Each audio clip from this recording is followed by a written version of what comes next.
Hola amigos y amigas, bienvenidos a Cayetanamente, un programa donde ustedes podrán discernir sobre diferentes temas de salud mental. Soy Dani Araujo, psicóloga, docente de la Universidad Peruana Cayetano Heredia, y hoy tenemos un tema que es muy importante conocer, ya que hemos estado más de 2 años en un proceso de pandemia y ha habido repercusiones en todo este tiempo, ¿no? Se trata de los trastornos emocionales en niños y adolescentes y el impacto que este ha tenido en nuestra familia, en nuestro contexto. Para poder hablar más sobre este tema, tenemos a nuestra especialista, la doctora Dina Figueroa Guzmán, quien es psicoterapeuta cognitivo-conductual, magíster en modificación y terapia del comportamiento, directora de Psicocentro Crecer, por supuesto, docente de nuestra Universidad Peruana Cayetano Heredia.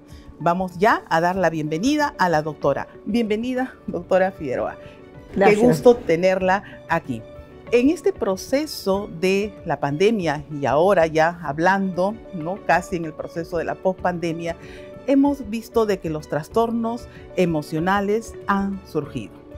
¿Qué es los trastornos emocionales y cómo esto lo podemos denominar ahora en la pospandemia? Ok, gracias por permitirme compartir este espacio. Y sí, realmente, los trastornos emocionales en niños y adolescentes han estado siempre. Lo que sucede es que con esta experiencia de la pandemia, estas se han agudizado mucho más y han aumentado en porcentaje. ¿A qué nos referimos cuando hablamos de trastornos emocionales en niños y adolescentes? Son problemas que se generan a nivel, sobre todo, de la regulación de nuestras emociones, que son propias, que son naturales. En el caso de los niños y los adolescentes, van en un curso de desarrollo de acuerdo a la edad cronológica de cada niño, de cada adolescente, pero cuando ya estos se tornan difíciles, cuando ya alteran el funcionamiento adaptativo del niño y el adolescente en el campo académico, escolar, en el campo familiar, en el campo social, y ya genera ya lo que en los niños, adolescentes llamamos los problemas internalizantes, ya estaríamos hablando de problemas emocionales o trastornos emocionales, que los más comunes son ansiedad, depresión, irritabilidad, frustración. Y esta repercusión se da, como bien lo dijo, en función a su desarrollo psicológico.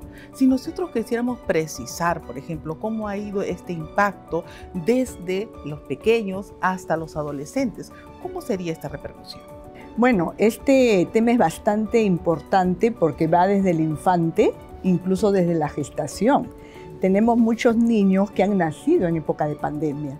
Y estos niños que han nacido en época de pandemia se han visto limitados en su contexto solamente centrado a nivel familiar, papá, mamá, hermanos, si es que habían, a veces papá, mamá, a veces mamá solamente. Entonces el desarrollo social, el desarrollo emocional, incluso motor, lenguaje, se ha visto muy limitado.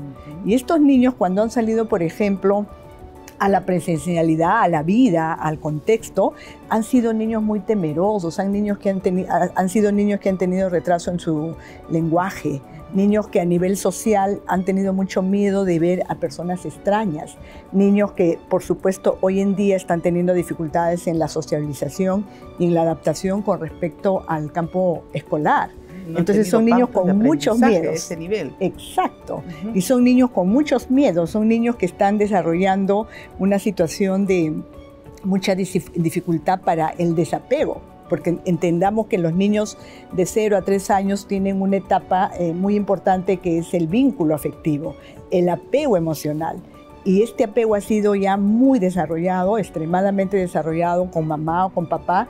Entonces salir de ese contexto para entrar en un contexto... la dependencia afectiva. Dificilísimo, ¿no? Entonces estos niños se tiene que mirar bien a estos niños que han tenido esta experiencia, porque hay que trabajar muchísimo más con ellos, sobre todo de manera preventiva. Porque como son tan pequeñitos, todavía no se observan de repente más que esos detalles que son temerosos, ¿no? Que son muy pegados a mamá, que de repente algo inseguros. Y a los que les tocó vivir la pandemia siendo preescolares o iniciando la etapa escolar. Exacto, otra etapa sumamente difícil. ¿Por qué? Porque los niños que iniciaban la etapa preescolar lo hacían bajo la virtualidad. Entonces para los niños era muy difícil concentrarse en un tema, en un espacio, que tenían que estar atentos, que tenían que estar muy centrados a lo que a través de la pantalla les estaban expresando. Muchas veces los padres se convirtieron en los profesores principales y también perdieron todo el efecto de la socialización, del compartir con los amiguitos, ¿no? De poder tener esa experiencia de entrada a través de digamos, un ambiente escolar con todo lo que ello ofrece. Entonces, niños que también cuando han tenido que ir a la presencialidad han tenido muchas dificultades de adaptación. El desarrollo de la madurez visomotriz, madurez motora, todo social. ello se vio muy limitado, muy limitado. Incluso comenzaron a tener comportamientos, un poco de llamados comportamientos inadecuados, porque claro, ellos hacían su reclamo, ¿no? Mamá me está exigiendo cosas que para mí son difíciles. Estar sentado 1 hora, 2 horas en una pantalla, tener que hacer tareas que yo no entiendo, ¿no? Mamá es mi profesora, ¿cómo es mi profesora? Es mi mamá. Mucha confusión en los niños y de hecho ha ido alterando no solamente a nivel emocional, como bien dices, sino también a nivel de desarrollo motor, visomotor, ¿no? Todo lo que implica el aprestamiento. Hay niños, por ejemplo, que están en 7 años y les dificulta la escritura. Recién están aprendiendo a leer. Claro, ha habido atrasos. Teniendo en cuenta que el aprestamiento es necesario, es el requisito para el aprendizaje. Entonces se encontraron en una etapa de aprendizaje no preparados. Exacto. Prácticamente las horas de clase se convertían en media hora, 1 hora de actividad y el resto era guiado por los padres. Entonces definitivamente había muchas deficiencias si hablamos a nivel del aspecto educativo como tal, ¿no? Pero también el impacto emocional, que es otro punto importante, porque también en la familia hubo toda una transformación. Los trabajos se concentraron en la casa, el teletrabajo. Entonces los padres estaban presentes pero a la vez ausentes. Y esa era una situación que los niños muchas veces no entendían. Y por otro lado, la limitación en lo que eran los espacios recreativos, las salidas, el contacto con los familiares, el contacto con otros amigos, actividades que normalmente la familia solía hacer. Nada de eso se dio. Doctor, esta etapa importante de la madurez cobra un papel mayor en los niños que están entre 8 a 11, 12 años. ¿No? Porque el nivel de socialización se hace más importante. ¿Cuál es el impacto en esta etapa de desarrollo? Mira, en general y por la experiencia clínica, podemos ver que los niños de 8 a 10 años quizás son los que mejor han afrontado esta situación, porque ya lograron ese proceso de sociabilización, ya se integraron, ya lograron un poco más de madurez, identidad, un poco de conciencia moral, ya están en un proceso donde incluso van pasando de una fase de pensamiento preconcreto de un concreto a uno un poquito más ya deductivo, ¿no? Ya a tomar un poquito más de análisis. Y lo importante es señalar también de que esta conciencia moral hace de que sepan de lo que es bueno, de lo que es malo, Exacto. de lo que es correcto, la norma que corresponde o no, ¿no? Exacto, eso ayuda a diferenciar un poquito estas situaciones y de alguna manera va a depender muchísimo de cómo los padres enfrentaron la pandemia y cómo los padres también les dieron la información a los niños para que puedan entender qué estamos viviendo a nivel global, mundial, ¿no? Entonces, ese es un punto que se ha ido viendo, pero la etapa de 10 a 12 ha sido una etapa también muy crucial, porque justamente en esa etapa era la culminación de la etapa escolar primaria y era el inicio de la etapa secundaria. Y en ese cambio, en esa transición, justamente los chicos han tenido que vivir esta experiencia de pandemia. Entonces, cuando han entrado nuevamente a las aulas escolares en presencialidad, muchos de ellos entraron ya con todos los cambios propios de la pubertad, de la adolescencia, preadolescencia. Muchos de ellos el cuerpo cambió, ¿no? En las mujercitas, por ejemplo, de repente cuerpos más grandes, se ensancharon las caderas, ya crecieron los senos, de repente en los hombrecitos el acné en la cara, por ahí también algunos se quedaron un poquito más chiquitos, otros crecieron mucho más. Y la percepción, ¿no?, de la imagen. Y eso, en los adolescentes, la percepción de la imagen y por una, de alguna manera, por una importancia que se le da para el reconocimiento frente a sus pares, para lograr un espacio frente a ellos, en el adolescente la imagen física, la imagen corporal tiene un papel sumamente importante. Y justamente este grupo de púberes y adolescentes de 10 a 12 pasaron por esa etapa difícil y cuando tuvieron que retornar a las aulas escolares en presencialidad, muchos de ellos se sentían totalmente desadaptados, muchos de ellos sentían que no encajaban, se apartaban de los grupos y tenían vergüenza de su propia apariencia física, porque algunos se veían, las mujeres sobre todo, o muy gorditas, o de repente muy caderonas, o mis piernas, o mi cara, detalles que uno le da muchísima importancia en esa edad. Y la valoración de sus compañeros a estos cambios cobra una situación importante para su seguridad, para su autoestima. Exacto, en realidad probablemente no hay esa percepción errónea que tienen los adolescentes cuando tienen esta dificultad de mi físico y la opinión que van a tener los otros de mi físico, porque siempre va de manera un poquito distorsionada. Pero sí es muy importante para el adolescente en esa etapa la opinión, la aceptación que tenga el compañero de sí mismo, ¿no? Entonces, al yo sentir que el otro me va a rechazar, que se va a burlar, que no me va a mirar, hay mucha conducta evitativa, ¿no? Y esa conducta evitativa implica que muchos no han querido ir al colegio, muchos han optado por, de repente, a los padres solicitar a los docentes para que les hagan clases virtuales y muchos han abandonado. Y eso ha traído como consecuencia problemas más graves aún porque ha generado problemas severos de ansiedad y sobre todo depresivos, ¿no? Muchos adolescentes de 12, 13, 14, porque en esa etapa van mirando más un poco la importancia que los pares, los compañeros generan en su propia identidad, en su propia autoestima, en su propio desarrollo de lo que implica su presencia en el mundo social. Claro, ¿no? Y estamos hablando de aquel que está en la preadolescencia, aquel que está entrando a ese proceso. ¿Y qué pasa con el que está ya, con el adolescente, que ya tiene todo un cambio por sí mismo de desarrollo, ¿no? Y que se adjunta a este contexto? En este proceso, por ejemplo, si hablamos de adolescentes de 14 a 16, quizás hasta 17, también ha sido una situación difícil.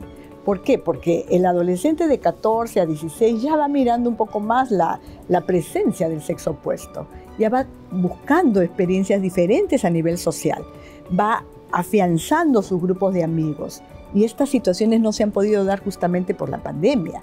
Y por otro lado, muchos de ellos han terminado el colegio sin todo lo que normalmente pues, es emocionante para cualquier adolescente, claro, cualquier escolar que termina. Y ahí aparece la situación de la expectativa de éxito, los intereses profesionales, su expectativa de vida, ¿no? ¿Cómo este cambio puede haber? Yo ahora puedo ver en la práctica clínica, tengo muchos adolescentes que están en este proceso de ya estar culminando el colegio y mirar ya la proyección con respecto a la expectativa académica, qué carrera seguir, cómo va a ser mi futuro, qué es lo que voy a hacer, proyecto de vida. Y en general, muchos chicos, por lo menos los que van al consultorio, van con un cuadro depresivo bien marcado, porque justamente tienen una visión del futuro de manera muy incierta, una visión de un futuro muy peligroso, como que muy difícil. Entonces les da mucho miedo enfrentarse a retos desde la elección de una carrera profesional.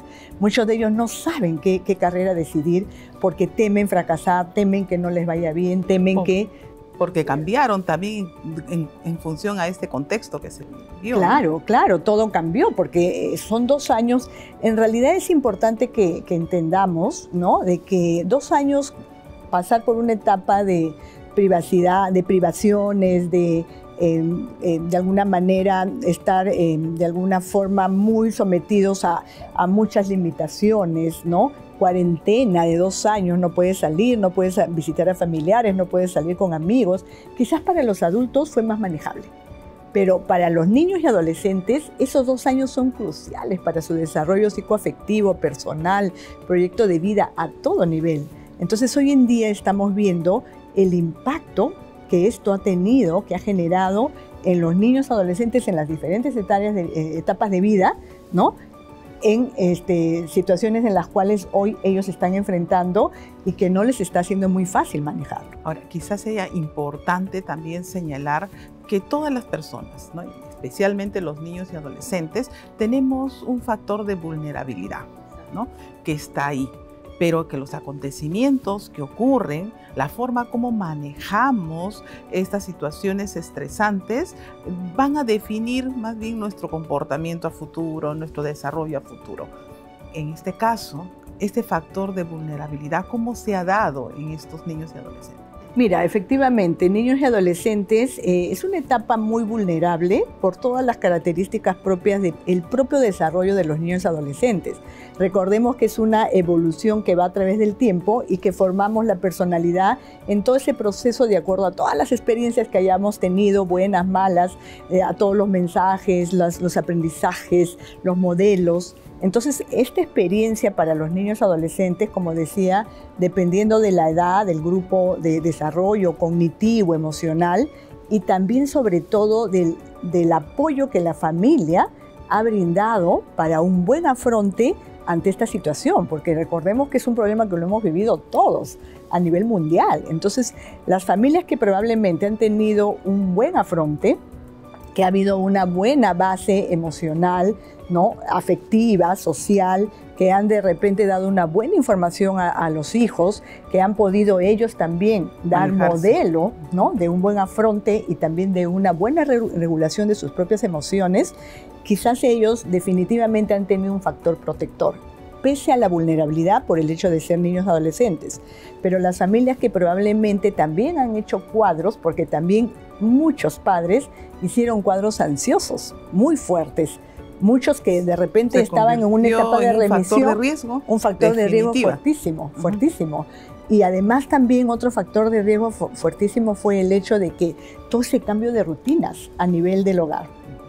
Muchos chicos ahora pues ya dormían a las 12, a la 1 de la mañana, se levantaban a las 10 de la mañana, probablemente factores también que tienen que ver con rutina alimentaria, ¿no? Estaban pegados a la pantalla porque claro, era su único medio de distracción y muchos abusaron del uso de las redes sociales. Y aparecieron otro tipo de problemas, porque cuando tú estás de manera sedentaria, comiendo y en las redes sentado y sin hacer ejercicios, la obesidad aumentó muchísimo. Esto generó muchos cuadros de adolescentes, sobre todo mujeres, con trastornos de conducta alimentaria, que no tenían nada, pero ya empezó el riesgo a activarse, ¿no? Y además de ello, también es importante entender aquí esta situación de pérdida. Recordemos que el COVID trajo ese virus que te llegaba y que la incertidumbre de si vas a aguantar o no vas a aguantar, si te vas a morir o vas a vivir, y si te vas al hospital vas a volver o no vas a volver.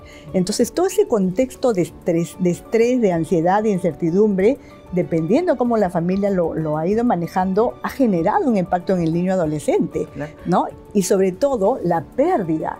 Muchos niños debutaron con pérdidas de familiares, abuelitos. El manejo del duelo, la forma como es que los padres enfrentaron esto y fueron modelos para los niños. Exacto, mira, yo te digo, hoy en día yo estoy viendo muchos casos de niños desde 7 años en adelante por efectos de un cuadro depresivo por un duelo no bien desarrollado, un duelo patológico. ¿Por qué? Porque los niños en primera instancia debutaban con el duelo. No sabían lo que era perder un ser querido. Debutaban con el duelo. En segunda, la información que los padres daban era inadecuada. De repente a los niños los exoneraban. Los protegían equivocadamente. ¿No? Exacto, los exoneraban de vivir toda esa experiencia que era una experiencia familiar y les daban otro tipo de mensajes que no eran los adecuados. Entonces, cuando los niños han ido avanzando y dándose cuenta de que ese abuelito ya no va a volver, que ese abuelito se murió, pero que nunca lo despidió, que nunca hizo ningún ritual para poder cerrar ese círculo de duelo y poder continuar, hoy en día te están viniendo casos de niños, adolescentes con duelos no resueltos, con cuadros depresivos muy marcados. Entonces, todas estas situaciones definitivamente, si nosotros las analizamos así con profundidad, vamos a ver de que el grupo etario, el grupo de niños y adolescentes es uno de los más afectados por esta pandemia, ¿no? Tenemos ya un panorama, ¿no? Sabemos cómo ha repercutido en cada etapa de desarrollo, pero ahora sería la situación de saber qué hacer, ¿no? Seguramente docentes, padres, psicoterapeutas están pendientes en saber, ¿y ahora qué podemos hacer? ¿Cuál sería su consideración? Pienso que son aspectos muy importantes que hay que tomar en cuenta. Observar, escuchar, acoger y validar. ¿Qué implica eso? A los padres yo les recomendaría que sean muy observadores de los comportamientos de sus hijos. Cualquier cambio, cualquier comportamiento que no lo vean usual, tomar atención, ¿no? Escuchar, generar mucha comunicación con los hijos, porque desde los más pequeñitos hasta los más grandes, adolescentes 15, 17, 14, el comunicarse, el generar confianza, el poder hablar con sus hijos, el atendernos, va a ser un factor protector que puede ayudar a que ellos confíen en lo que están viviendo a nivel emocional, a nivel interno. Por otro lado, el acoger, la afectividad, el vínculo afectivo es tan importante en todas las edades, etapas de desarrollo. Desde el pequeñito, que está deseando tener a su mamá todo el tiempo por el vínculo afectivo que esto genera, hasta el adolescente, que también está pasando por un proceso de cambio. Empatía. Necesita mucha empatía, mucha escucha activa, necesita mucha comprensión. A veces los padres cometen el error de alguna manera mirar algunos cambios en los comportamientos de los hijos y pensar que todo se debe a la adolescencia. Pero no, hay que ser muy observadores, muy expectantes, porque a veces ese chico adolescente que no quiere hablar, que de repente se torna algo irritable, que está muy desafiante, que se está encerrando en la habitación la mayor parte del tiempo, hay que observar qué está pasando. De repente estás haciendo un cuadro depresivo y yo no me estoy dando cuenta como papá, mamá, yo no me estoy poniendo en atención para ver qué está sucediendo contigo, y quizás estoy dando un apelativo de es un malcriado, es un rebelde, es que la adolescencia, dando justificaciones que no son. No, hay que observar muchísimo. Y si vemos cualquier cambio en el comportamiento o a nivel emocional de nuestros hijos, dependiendo de la edad, busquemos la ayuda especializada si es que sabemos de que ya no podemos manejarlo con estas, digamos, consideraciones de observar, escuchar, validar, la comunicación. Claro, el valor que le damos a nuestro hijo, el respeto que le damos a nuestro hijo, a nuestra hija, porque si bien es cierto, el adolescente sí necesita su espacio personal, pero también tenemos que mirar que este no sea pues globalizado, que todo el tiempo esté aislado, que todo el tiempo esté evitando compartir con la familia, incluso hasta evitando actividades placenteras con los compañeros. El chico, el adolescente o la adolescente que está evitando este tipo de espacios, ¿no?, personales, probablemente ya está pasando por un problema emocional tipo un cuadro ansioso o un cuadro depresivo. Y por otro lado, yo sugeriría que los padres inviertan en la salud emocional de sus hijos. Esas palabras Eso es tan mágicas. Importante, de verdad que la inversión en el desarrollo emocional de sus hijos es tan importante, porque podemos hacer a los niños de hoy adultos saludables más adelante si hoy invertimos en ellos. Talleres de desarrollo de inteligencia emocional, que es tan importante. La inteligencia emocional abarca todo lo que es regulación de emociones, habilidades sociales, solución de problemas, autoestima, identidad, comunicación. Todo ello puede ayudar a que el niño, el adolescente, con estos talleres, que no necesitamos esperar que haga un cuadro psicopatológico para intervenir, sino en población sana y de riesgo, porque esta población adolescente, niño-adolescente, hoy en día es una población vulnerable y de riesgo. Sana, pero vulnerable y de riesgo, porque con todas estas experiencias de la pandemia, pues estamos viendo muchos problemas a todo nivel. ¿No? Muchísimas gracias. Muchísimas gracias. Creo que vamos a tener más que discutir, ¿no? Probablemente las personas que hayan tenido esta oportunidad de encontrar en un niño, en un adolescente, características, se van a convertir en más observadores. Exacto.